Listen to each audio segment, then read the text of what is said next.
Eu recebo aqui no estúdio da Rádio Monte Roraima a nossa psicóloga Mariana Pessoa. Doutora, seja bem-vinda. Muito obrigada. É super importante a gente falar sobre saúde mental, né? E que bom que estamos aqui. Exatamente. Olha, você que já está acompanhado a escutar a nossa psicóloga Mariana Pessoa semanalmente no programa, esse mês das mães em especial, a gente vai estar fazendo programas especiais, né, doutora, para as nossas mães. Então, o tema de hoje é o peso invisível das mães, entre amor, exaustão e culpa.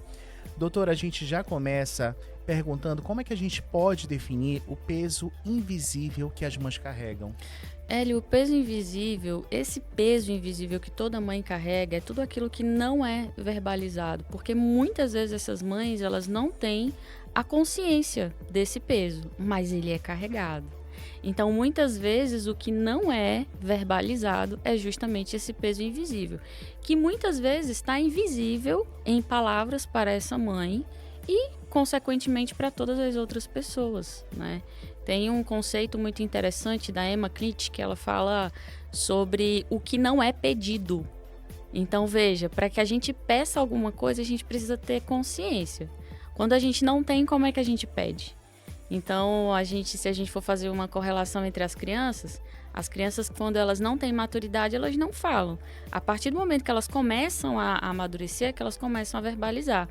Nós, adultos, carregamos muitas imaturidades. E a gente precisa amadurecer para poder ter consciência e colocar para o outro. Então, o que não é pedido, né, o que não é falado, está invisível. E aí a gente também não tem nem como saber, né, o peso que cada mãe carrega, né, doutora? Exatamente. Vai desde a concepção dessa criança, né? A mãe, ela despersonaliza, ela deixa de ser quem ela é e ela não sabe quem ela se torna, porque ela está no processo. Então é muito curioso, mas ela deixa de ser completamente quem ela era. E ela começa a se desconhecer para depois se reconhecer. E é um processo muito doloroso, tem muitas descobertas, tem altos e baixos. Por isso é tão importante o apoio emocional. A maternidade, ela realmente transforma a mulher, né, doutora? Que fatores contribuem para essa carga emocional e mental? Olha, Hélio, a gente tem aí muitas pressões sociais, a sociedade, ela impõe uma carga muito maior do que deveria. Quando eu falo sociedade, está muito associada aos outros, né?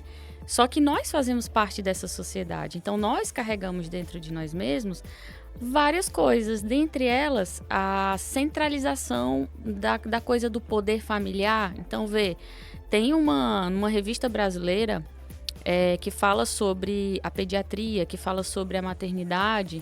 Em 2022 foi lançado, por exemplo, que as mães elas carregam 75% do peso da maternidade. Ou seja, quando você tem ali um filho, a gente fala da maternidade, isso é extensivo ao pai. Deveria ser extensivo à família. Mas as mulheres elas assumem 75% desse papel. Ou seja, uma das coisas que a gente fala é a sobrecarga. Um dos pesos invisíveis aí, que é visível até certo ponto, é a sobrecarga. Ao que a senhora pode categorizar isso, doutora? Existe uma diferença muito gritante do peso emocional da mãe e do pai, né? Exato. A mãe, ela carrega esses 75% quando ela consegue dividir um pouco. Então, quando eu atendo mulheres, eu estimulo muito que essas mulheres elas não anulem esses pais. Porque a mulher que ela é centralizadora por natureza, ela tem uma dificuldade imensa em pedir. E se ela é casada com uma pessoa que não é tão proativa, ou seja, não pega a coisa para fazer, e o que acontece? Ao invés de ser os 70%, 75%, que é a premissa básica, isso aí vai para 100%. Então isso torna os pais completamente inabilidosos.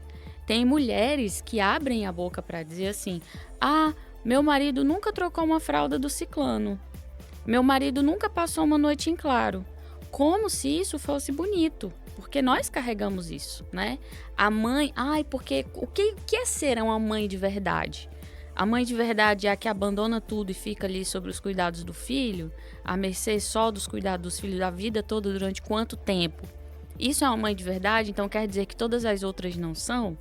Não é possível você conciliar a maternidade com o trabalho? Não é possível você Como é que é isso? Então, assim, a gente precisa desconstruir muitos conceitos da nossa sociedade para nós mesmos. Então, as mães elas já sofrem um processo natural de desconstrução. As pressões familiares. Aquela coisa de, no meu tempo não era assim que cuidava de criança. E isso aí já vem passando de geração em geração. Então, isso aí é muita coisa. Quando a gente vai colocar num pacote, aí essa mãe adoece. Até que ponto é saudável, doutora? Porque se a mãe ela assumir mais de 75% das obrigações ali da educação do filho e o pai tá ali meio que de coadjuvante, até que ponto isso é saudável para a relação do pai com o filho? Aí que tá o ponto, isso não é saudável. Porque se essa mãe tem esse filho e ela não deixa esse pai fazer o papel dele, ela prejudica o pai, ela prejudica a si mesma e ela prejudica a criança. Porque é justamente no fazer que a gente reforça os laços. Pode parecer uma besteira, mas colocar uma criança para tomar banho é uma forma de você fortalecer os laços. Você dar comida para uma criança, você fortalece o vínculo com ela. Você dá um remédio, você leva no médico, tudo isso aí fortalece o vínculo, não é só o estar presente. Então, o que acontece muitas vezes é o homem jogado no sofá no pós-expediente, com o seu telefone, e a mãe que já trabalhou manhã e tarde vai gerenciar as tarefas de casa e as tarefas da criança enquanto esse genitor, esse pai, está sentado no sofá. E acaba que ele acaba se acostumando também, né? Porque não é muito mais tranquilo? Por que você vai pegar para si um trabalho que está sendo desempenhado? Por isso é que eu falo muito, olha, não é saudável para ninguém. Deixa o pai ser pai, deixa o pai ser parte, deixa o pai fazer o papel dele. Vocês têm um recém-nascido, ninguém dorme. A mãe vai passar a noite, o pai passa a manhã. Se o pai não pode passar a manhã, o pai passa a noite. Então, você vai dar de mamar, o pai coloca para rotar.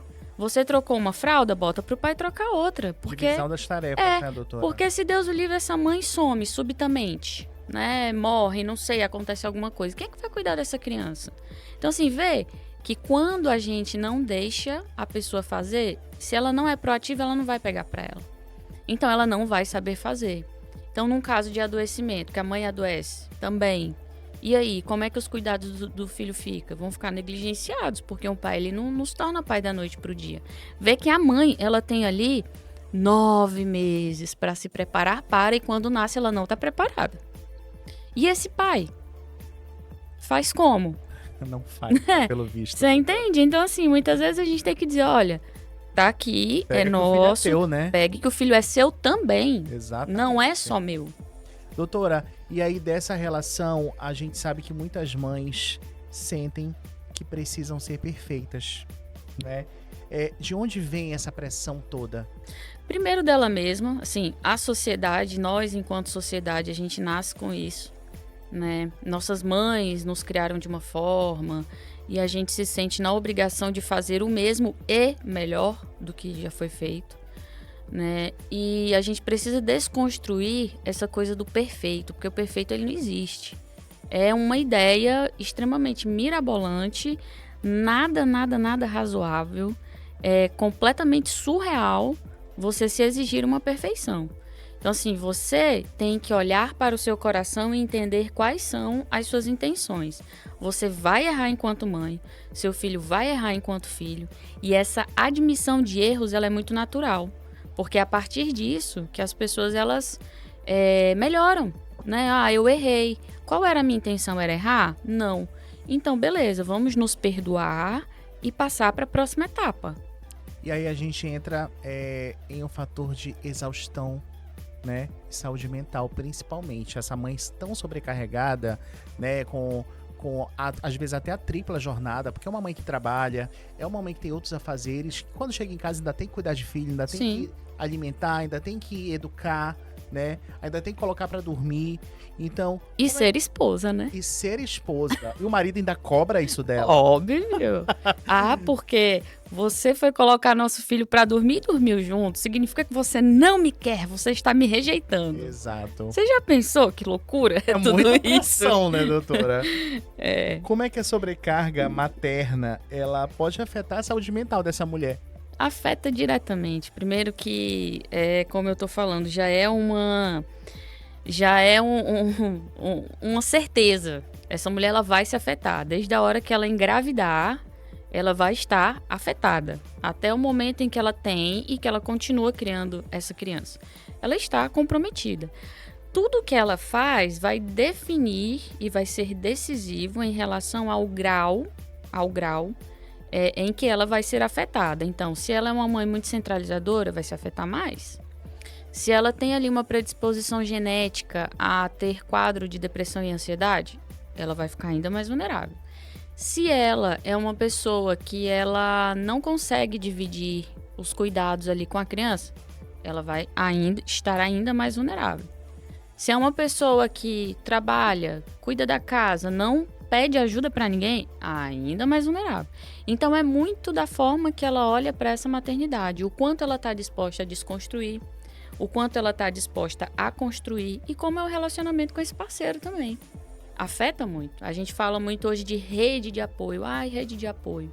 Temos que ter, isso é fundamental. E ela pressionada de todos os lados, né? De todo. Doutora, quais são os sinais de alerta de exaustão emocional e burnout materno? Vamos lá, essa mãe, quando ela começa a se perceber mais irritada, o que é normal, porque ela, com o RN, ela vai sofrer privação de sono. Então, e o que regula o nosso humor é o sono. Se você não dorme, você vai estar no seu estado primitivo. Então, assim, mais irritabilidade, mais labilidade emocional, que é o choro fácil, você chorar por qualquer coisa. Tristeza recorrente, uma vontade de desaparecer, sabe? As mães, elas também entram muito em conflito com o corpo, né? A questão da autoestima também está em xeque. Então, a gente precisa olhar para isso e ver assim, de 0 a 10, o quanto eu estou sentindo isso? Se a resposta é 10, corre para o especialista. E ter também, sabe, eu sempre costumo dizer, olha, você vai engravidar? Então, começa a se preparar Começa a fazer acompanhamento psicológico, começa a reunir recursos para lidar com o que vem pela frente. Porque mesmo você tendo muitos recursos para lidar com isso, ainda pode ser que não seja o suficiente no sentido de impedir um adoecimento, mas pode ser que amenize, sabe? Então, a gente precisa se preparar para isso. Doutora, como é que o julgamento da sociedade pode intensificar essa culpa? Justamente nessa invalidação do papel da mãe. De olhar e dizer, você não está fazendo direito. Ou, você poderia fazer melhor.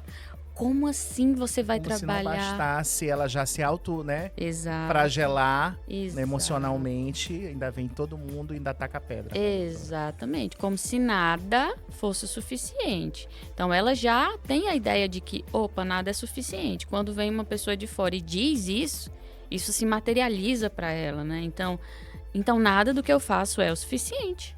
Então isso é um fator determinante para o adoecimento. É como ela enxerga o papel. E aí a gente não precisa...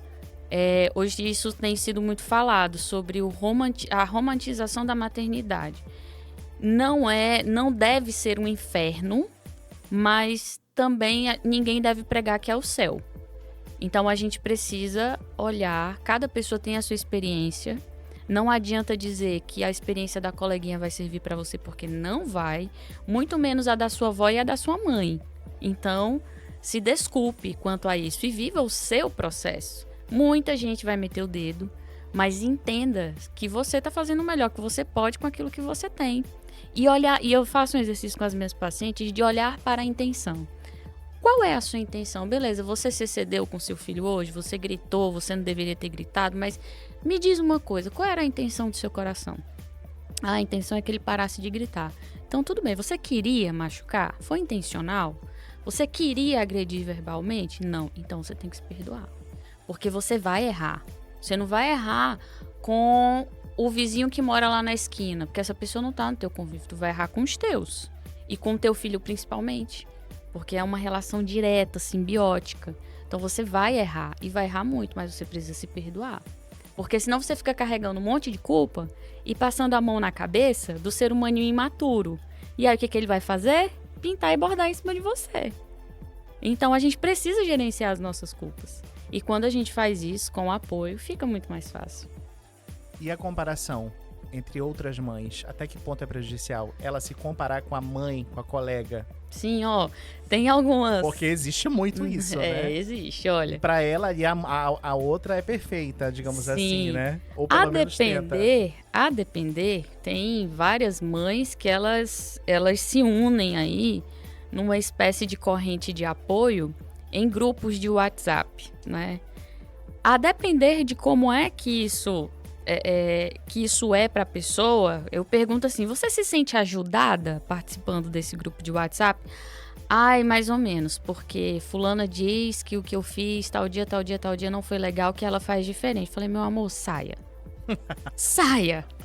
Porque tem grupos que te ajudam, mas tem outros que te prejudicam. Então, assim, saia.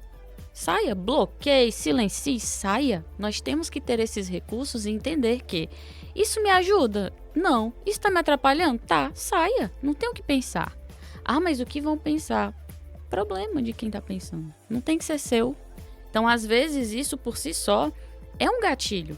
Para você olhar para você e dizer assim, meu Deus, como eu sou incompetente. O filho da fulana já fala e o meu com a mesma idade não. Então, meu filho tem problema.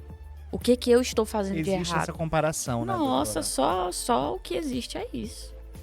Doutora, a gente entra agora na questão do autocuidado e do apoio. Como é que uma mãe ela pode equilibrar o cuidado com o filho e consigo mesma? Aí que tá, veja, eu sempre costumo utilizar o exemplo da pirâmide de Maslow, que a gente aprendeu lá no fundamental. A nossa pirâmide, ela diz da seguinte forma, nós temos cuidados ali, necessidades básicas, essenciais. Sono, alimentação, aí a gente passa para o próximo nível da pirâmide. Segurança, nananã, e vai passando. O de autorrealização está lá em cima. Como é que você vai cuidar de uma criaturinha se as tuas necessidades básicas não estão atendidas? Então, você primeiro cuida de você e se nutre, aí você está apta para cuidar do outro. Tudo bem que isso é muito rápido, isso é uma coisa idealizada, na prática é diferente, mas a premissa é essa. Tanto que quando a gente entra no avião, eles vão ensinar lá os comandos para a gente de cuidado em caso de turbulência ou acidente. Eles dizem assim, máscaras cairão à sua frente. Coloque a máscara primeiramente em você e depois em quem estiver ao seu lado. O que isso nos diz? Se eu coloco a máscara do lado, por exemplo, e é uma criança, o que mais essa criança vai poder fazer? Por mim e por outras pessoas? Nada. Então, se eu coloco em mim, eu consigo salvar o da direita, o da esquerda, mas primeiro eu. E isso é visto socialmente como uma atitude egoísta. Mas isso não é uma atitude egoísta, é uma atitude de autopreservação. Então, nós precisamos nos preservar. Por isso, quando a gente fala de rede de apoio, coloca o menino para dormir com o pai, coloca essa criança para dormir com uma pessoa que vai poder te ajudar. Então, assim, isso precisa ser colocado em prática. Não dá para esse filho continuar estando na sua barriga e ele estando fora, né? Então, tem que deixar outras pessoas assumirem ali um pouco dos cuidados para que você consiga se cuidar, tomar um banho, né? Isso é muito importante. Sim. Doutora, olha, para finalizar, o que as mães podem fazer para ressignificar a maternidade sem culpa? Olha só, a gente precisa olhar os nossos limites como sendo reais e legítimos, tá? Não centralizem, coloquem isso, tenha sua rede de apoio e torne essa sua rede de apoio muito habilidosa. E é deixando fazer que essas pessoas vão aprender a fazer. Isso é muito importante. E eu estava falando de grupos de WhatsApp, né? Mas no dia 17/5, agora nesse próximo sábado às 9 horas, eu tenho um encontro com as mães para a gente olhar para essa maternidade e gerenciar a culpa e os seus excessos. E daí, veja, é um grupo saudável, vai ser saudável, porque eu, psicóloga, sou a mediadora. Tem que ser saudável, não tem como ser, né? Tem que ser saudável. Então vai ser uma manhã muito legal, vou tomar café com essas mães. Já convida, então, as mães que estão ouvindo o Doutor Me Consulta. Convido, pode entrar em contato através do WhatsApp 95-98123-3874 para garantir a sua vaga. E também no meu perfil do Instagram, que é o @marianapsiquepessoa. Neste sábado pela manhã, às 9 horas, estaremos nos encontrando para falar sobre a maternidade, sobre as culpas, os excessos e como é que a gente faz as pazes com o nosso próprio eu enquanto mãe. né? Ser mãe é um papel tão importante e carrega muitas culpas, e isso precisa ser cuidado. A gente precisa olhar para esse fator também. E é por isso que eu digo, vai ser um encontro maravilhoso, as vagas são limitadas e não nem perca tempo. E você vai com certeza mudar a sua concepção aí de como ser uma mãe, né? Essa é a ideia. Com menos culpa, principalmente. Hélio, quero convidar, inclusive, as mães a lerem um livro que chama A Maternidade e o Encontro com a Própria Sombra. Ela é da Laura Gutman. Ela é maravilhosa. Então, quero deixar essa dica de livro aí para você conseguir ir aprendendo mais do que nós estávamos conversando aqui agora há pouco. Olha, eu conversei com a doutora Mariana Pessoa, psicóloga. Ela atende ali na Avenida Benjamin Constant, número 720, no centro. O Espaço Roraima, sala 3. Aproveita, já entra em contato também. A doutora nossa psicóloga, ela é super ativa nas redes sociais, como ela mesma acabou de mencionar. Você pode entrar em contato para agendar sua consulta também. Um link que está lá na bio disponível para você, tá? E aí você poder, né, ter um respiro, né, e poder esclarecer todas as suas dúvidas e com certeza ter mais qualidade de vida e saúde mental. Doutora, obrigado. Imagina, eu que agradeço. A gente se vê semana que vem? Com certeza. Então pronto, olha, a gente volta já já, é rapidinho.